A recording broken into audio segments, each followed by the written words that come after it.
New leadership at FIU. It is with great humility, optimism, and excitement that I begin my role as interim president of FIU.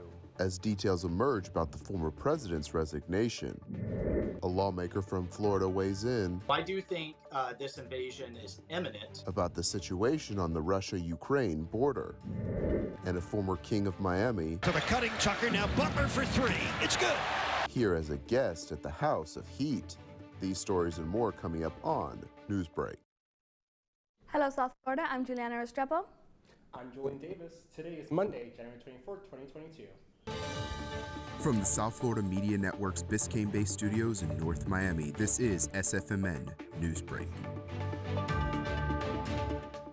President Rosenberg's sudden resignation is putting FIU in the national spotlight. The announcement came out Friday. And as the network's Delali Solache reports, over the course of the weekend, more details have come to light. FIU's President Dr. Rosenberg resigning from his role, and concerns are growing for this action. More details emerging from President Rosenberg's resignation in FIU, where he served since 2009. In his initial letter of resignation, he cited his wife's health was the reason for his departure.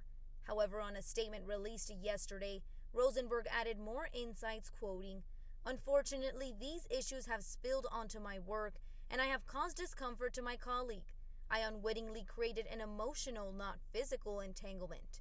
I apologize to you. I take full responsibility and regret my actions." According to the Miami Herald and Channel 4, the issue arose in October of 2021.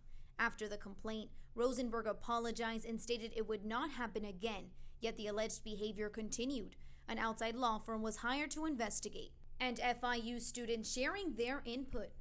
I mean, it was caught by surprise because not everybody knew what happened, and I mean, not much really of what we know, but obviously there's suicide stories, so we just want to know what's like the true story.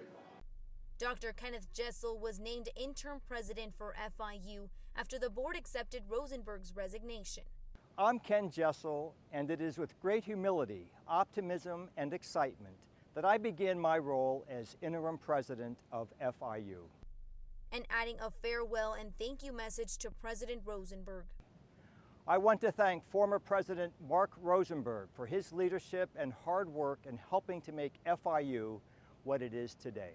Now, inspired by the goals and dreams of our students and fueled by the talent and commitment of our faculty and staff, I know that we will continue to elevate our university to new heights.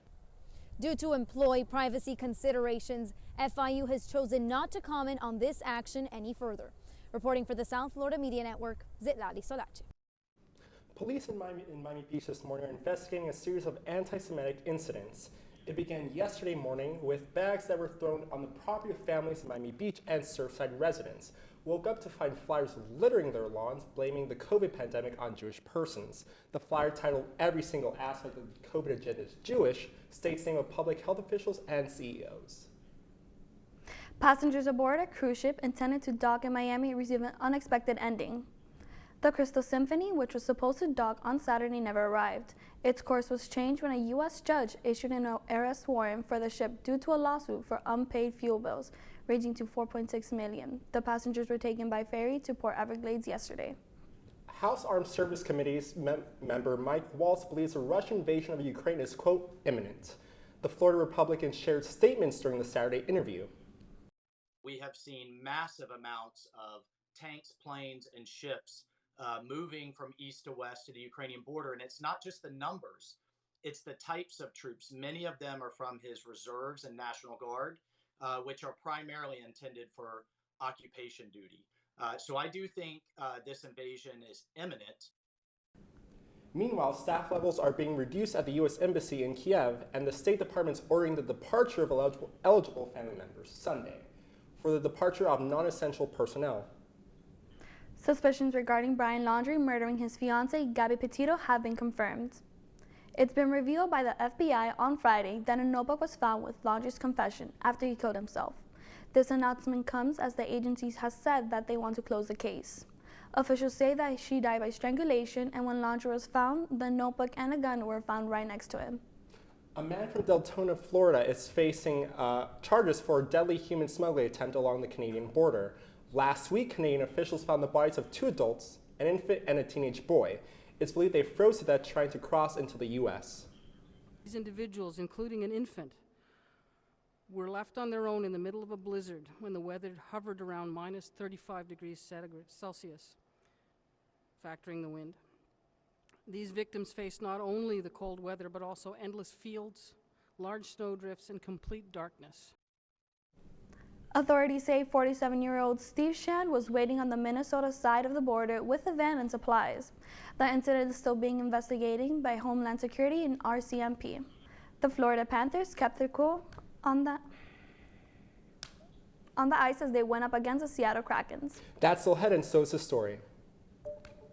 And what a night for Miami.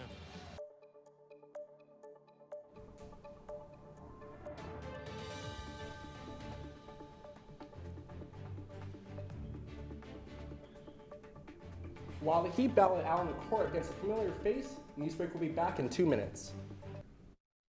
The family's visit to the forest inspired a beautiful question. Mother, mother, am I a tree? You tell me to stand tall. You tell me to stay rooted. I think I am a tree. My child, of course you are. But what kind of tree will you be?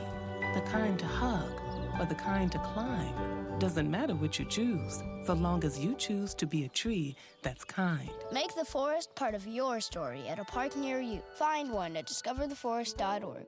Bill is a family man. He invests his money wisely and provides a good life for his children. Just one problem.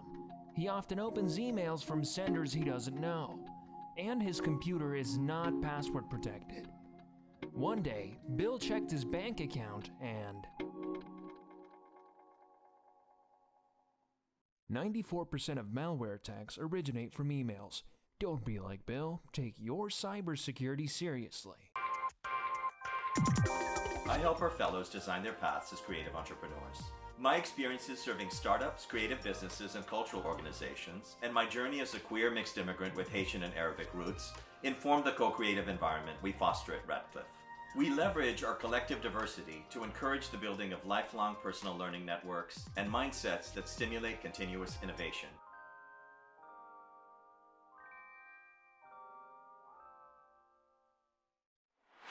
COVID-19 has changed how we stomp the yard and feel the beat. Now it's time to take the first step that lets us get back to strolling instead of scrolling. Before we can safely come together, we need the facts. As COVID-19 vaccines become available, you may have questions. Is it safe? Should I get it? Is it free? It's okay to have questions. Now get the facts about COVID-19 vaccines at getvaccineanswers.org so you can make an informed decision for yourself and for your fam.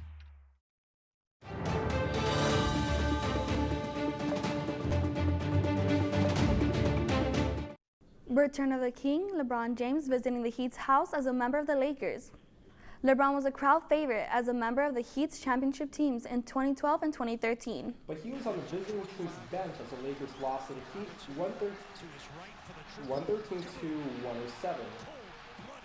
113-107 last night. After the game, he praised his old coach. Well, I mean, you give up 39 points in the first quarter.